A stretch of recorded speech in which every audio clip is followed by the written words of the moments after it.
Next up, Margaret Link, the Director of Marketing for Sufferfest Beer Company. There she is. Come on up. Hello. Good to see you. Good to see you. You get 2 mics, either one. Just remember your timer's back there. Okay, awesome. Cool. Thanks, guys. Well, my name is Margaret Link. I'm the Director of Marketing at Sufferfest Beer Company, and we are a woman-owned B Corp craft brewery.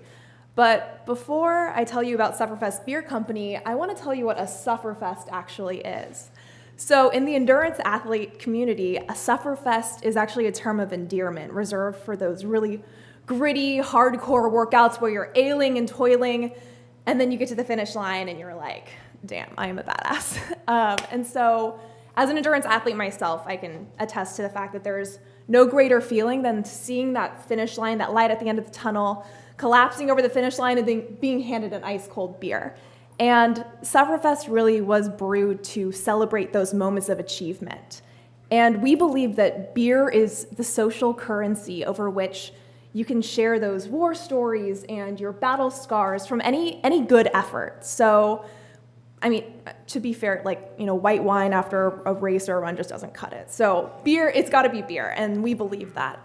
And we brew beer worthy of those celebrations. So whether it was after a 50-mile endurance event or just a really hard day at the office, we believe that you should be drinking beer that's worthy of your effort.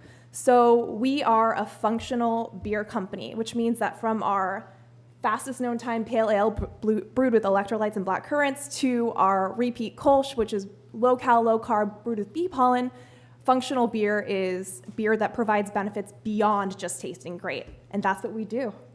Outstanding. Thanks. Well done.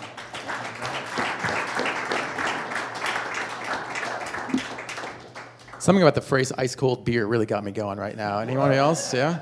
All right. Functional beer brands. Carmen, what do you think of that?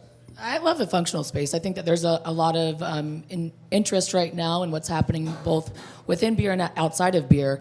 From Tom and my experience in the functional space, one of the challenges is really how to communicate that. So I'm sure it's something that you've struggled with. I think that, initially when we tasted the beers at 8 a.m. this morning, I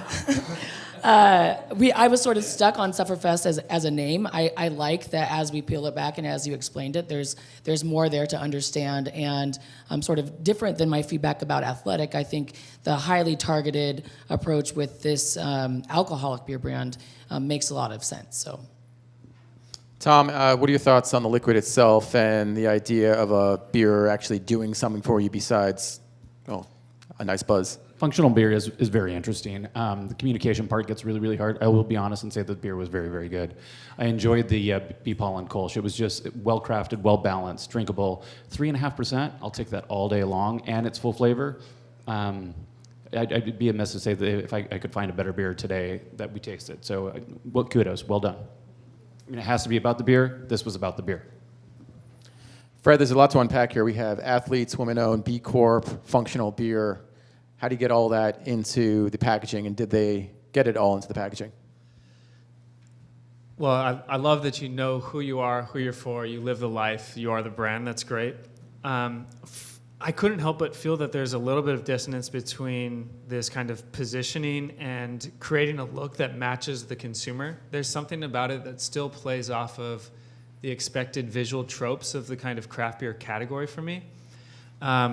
So, I know that we've got this kind of sachet and diagonal kind of aspect going on, but there was a lot that didn't feel as athletic as it could. And it's a fine line between, do you hold up a mirror to the consumer versus do you give them something to, imagine, or just some nice contrast. Obviously, you don't want to be cliche, but that was one of the things that I was curious about. All right, great feedback.